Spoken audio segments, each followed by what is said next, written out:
며칠 전에 인도네시아에서 7.4 정도 되는 큰 지진이 있었습니다. 그리고 그 뒤를 따라서 쓰나미가 몰려온 일이 있었습니다.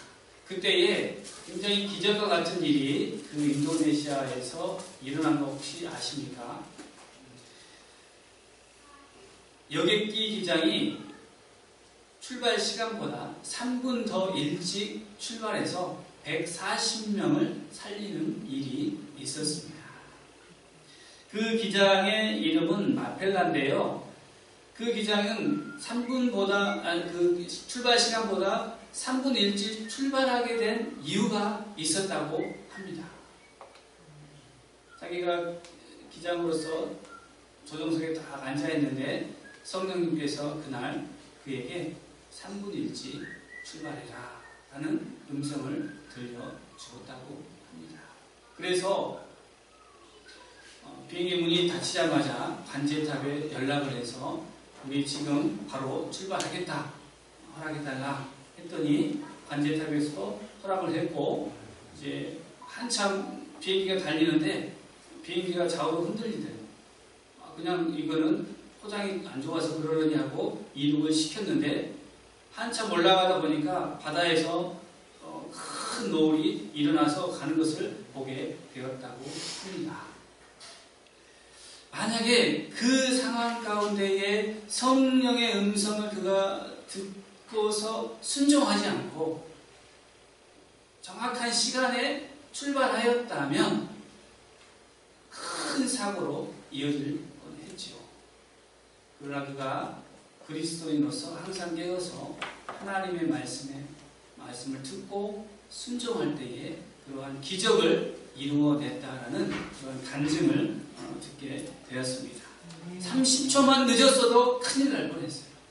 그 시간에 하나님이 그와 함께 하셨고 그 140명의 생명을 살리시는 일이 있었다는 것이죠.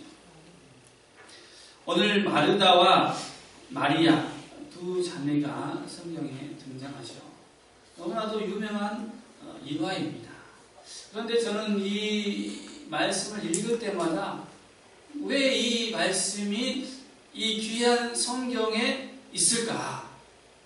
그냥 일상생활이잖아요. 손님이 와서 손님을 위해서 대접하고 손님의 얘기를 듣고 하는 그러한 일상적인 이야기가 왜 수도 없이 많은 사람들이 읽을 이 성경에 기록되었을까? 그것도 누가복음의 한 복판에 이 이야기가 있을까를 묵상하게 되었습니다. 언니와 여동생, 그죠? 언니와 여동생. 요한복음에 보면은 예수님께서 그들을 사랑했다라고 기록하고 있습니다. 마르다와 그리고 마리아 그리고 나사로 형제를 예수님이 사랑했다라고 이렇게 기록하고 있고, 오늘은 어느 마을에 어떻게 보면 오늘 이 처음 순간에 예수님이 그 집에 들어가는 첫 만남일 수도 있습니다. 그런데 마리아는 언니로서 예수님을 영접했습니다. 자기 집으로 영접을 했지요. 이 영접이라는 것은 어떠한 의미가 있습니까? 우리가 요한복음 1장 12절에 보면 영접하는 자, 그 이름을 믿는 자에게는 하나님의 아들이 되는 권세를 주셨다라는 말씀을 들려주고 있잖아요. 그래서 마르다가 주님을 영접한다라는 그런 의미는 손님을 대접하는 그런 의미가 있죠. 지극히 공손하게 손님을 집안에 초대하고 그분을 위해서 최선을 다하겠다라는 그 의미가 영접이라는 것입니다. 그렇다면 영접한다, 우리가 주님을 영접한다라는 것은 오늘날 우리의 마음에 예수님을 초청해서 최고의 대우를 해드려야 하는 의미가 있지요. 그렇다면 우리는 그렇게 예수님을 최고로 대접을 하고 있는가? 내 삶 속에서, 내 마음 속에서, 그리고 내 생활 환경에서 그 예수님을 내가 어떻게 대접을 하고 있는가? 만약에 영접하는 사람들이라면 예수님을 최고로 그렇게 되어야 될 줄로 믿습니다.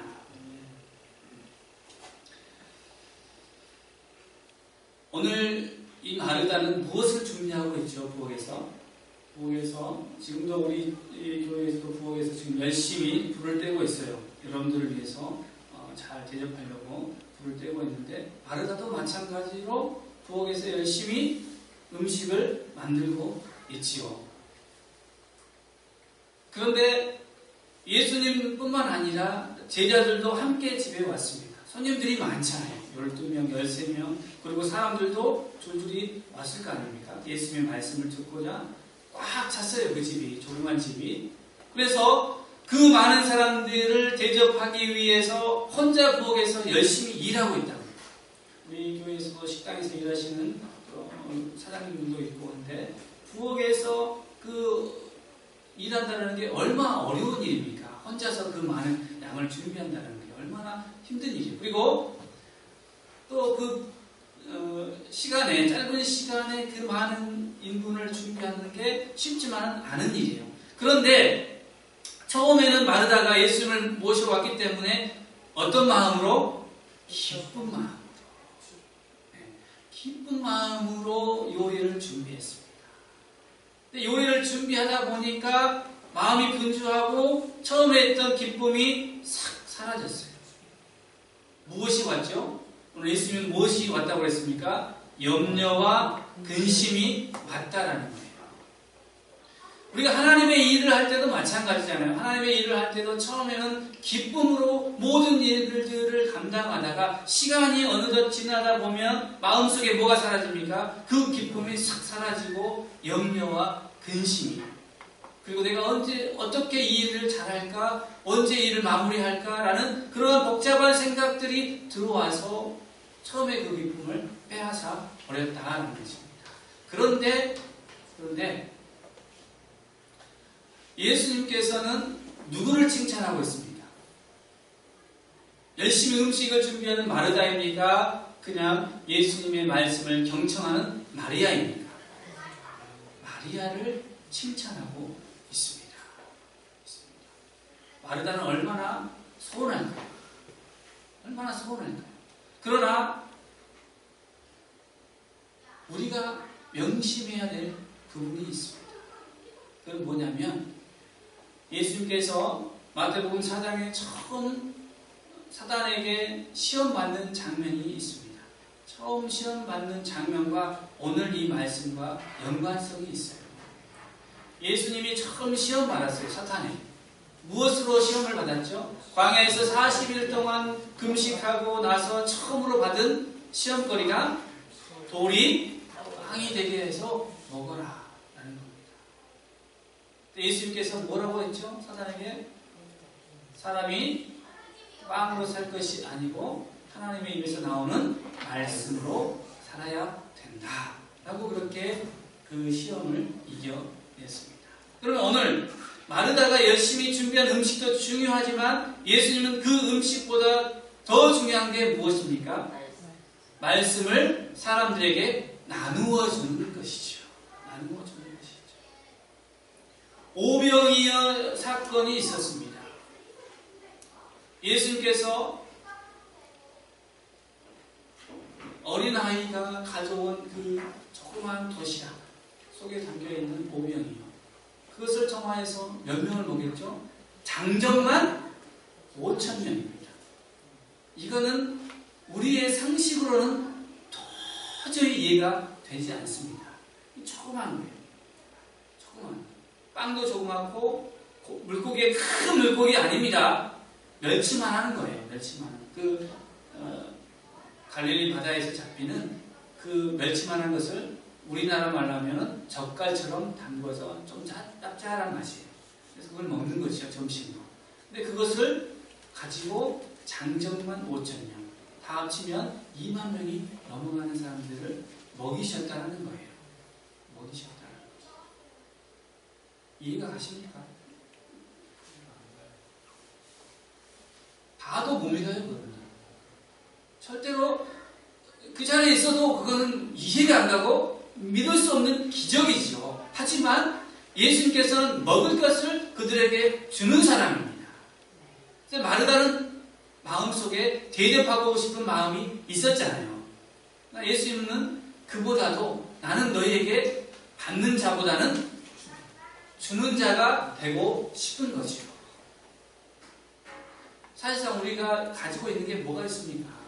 우리가 하나님 앞에 올려드리는 것, 하나님 보시기엔 지극히 조그마한 것이죠. 지극히 조그마한 것이죠. 그러나 하나님은 우리가 그 드리고 싶은 마음을 받아 주시는 겁니다. 마음을 받아 주시는 거죠. 그 마음이 하나님을 기쁘게 하는 것이죠. 우리가 드리는 그것이 하나님을 기쁘게 하는 것이 아니라 드리고 싶은 그 마음을 하나님은 받아주시는데, 그보다 더 좋은 마음은 무엇이라고요? 마리아처럼 주님의 말씀을 경청하는 것. 주님의 말씀을 경청하고 그 말씀대로 순종하여 살고자 하는 그 마음을 하나님께서 좋은 편이다, 좋은 선택이다 라고 오늘 우리에게 말하고 있습니다. 사랑하는 성도 여러분, 하나님께 드리려는 마음도 중요하지만 여러분, 하나님께 받으려고 하십시오. 하나님 주십시오. 나는 가진 것 없습니다. 나는 지혜가 없습니다. 하나님 나에게 능력을 주시고 부를 주시고 많은 것들을 주셔야 됩니다 라고 당당하게 고백할 수 있는 믿음이 필요할 때입니다. 지금까지는 하나님 앞에 달라고 하는 것도 정말 부끄러워서, 하나님 내가 이런데 하나님 아시죠? 라고 그렇게 기도할 때가 많이 있었잖아요. 이제는 당당하게 하나님의 것들을 나에게 주십시오. 나는 하나님 앞에 드릴 것은 없지만 이 마음 하나님 앞에 드리겠습니다. 그러니 하나님 나에게 하나님의 것들로 채워 주시옵소서. 그것은 빼앗기지 아니하리라 라는 주님의 말씀이 있습니다. 그것을 여러분 믿으시기 바랍니다. 네. 마지막으로 마르다와 마리아는 각자의 선택에 자신의 의지를 더하였습니다. 무엇을 더하였다고요? 내 의지를 더하였습니다. 마르다는 음식을 만드는데 자기의 모든 것을 사활을 다 걸었죠. 마리아는 욕을 먹더라도, 내가 언니한테 욕을 먹고 꾸지람을 당할지라도 무엇을 선택했습니까? 우리 주님의 그 말씀 하나라도 놓치지 않겠다. 그리고 주님 앞에 무릎을 꿇고 주님을 많이 바라보면서 그 말씀을 듣는데 주님이 얼마나 기뻤던지, 마르다가 그런 얘기를 할 때에 마리아는 좋은 것을 선택해서 빼앗기지 아니하리라. 누가 과연 주님을 기뻐하는 삶을 살았습니까? 마리아죠. 여러분도 마리아와 같이 세상에서 분주하게 먹는 일로 분주하고 염려하고 걱정하지 말라는 이야기죠. 주님의 말씀을 들으면 주님의 주시는 그 말씀의 능력을 힘입어서 이 세상에서 살 수 있습니다. 하나님이 여러분의 인생을 다 책임져 주시죠. 염려하고 걱정하는 마음, 그 마음도 하나님은 알고 계십니다. 왜냐하면 하나님께서는 우리가 연약하다는 것을 너무나도 잘 알고 있습니다. 그래서 로마서 5장에 보면은 우리가 하나님 앞에 연약할 때, 죄인 되었을 때, 원수 되었을 때에 하나님이 우리를 있는 모습 그대로를 받아 주셨다 라고 기록하고 있는 것이죠. 그래서 우리가 하나님 앞에서 우리의 능력을 자랑할 필요 있어요, 없어요? 우리가 가진 거 자랑할 필요 있어요, 없어요? 없어요. 그냥 하나님 앞에 기도하세요. 하나님, 나는 가진 것 없습니다. 부족합니다. 주십시오. 하나님 그것을 주십시오. 내 의지로 선택하는 겁니다. 내 의지로. 그냥 떠밀려 가는 것이 아니라 믿음 또한 내 의지로 믿음을 선택하시고 예수 그리스도 선택하는 것도 내 의지로 선택하시기 바랍니다. 네. 그 의지가 뭐냐? 여러분의 마음이라는 것이죠. 여러분의 마음을 하나님이 받으시고 기뻐하시고 복을 내리어 주십니다. 네. 누가 그랬습니까? 다윗이 그랬잖아요. 다윗이 그 마음만은 항상 누구에게 있었습니까? 하나님께 있었습니다. 좋은 집에 있을 때에 남들은 그 좋은 것을 누리기 바빴을 건데 다윗은 무엇을 생각했습니까? 나는 이렇게 좋은 집에 있는데 우리 하나님은 저렇게 초라한 텐트 안에 거기 계시는구나. 내가 하나님을 위해서 성전을 지어 드리겠다. 하나님이 그 마음을 보시고 그 집에 축복을 선언하시잖아요. 복을 선언하시잖아요. 대대에 네 자손 대대로 왕이 계속될 거야. 사랑하는 성도 여러분, 하나님은 우리가 마음만 먹어도 그 마음을 아시고 우리에게 은혜와 복을 내려 주시는 분이십니다. 네. 여러분 무엇을 선택하실 겁니까? 여러분의 선택은 좋은 편이 되시기를 바랍니다. 네. 하나님이 그것을 보시고 여러분의 삶에 탄탄대로가 있고 진리가 있고 생명이 그리고 좁은 길로 갈 때에 여러분 하나님의 품으로 가는 그 길이 여러분의 선택이기를 주님의 이름으로 축원합니다. 네.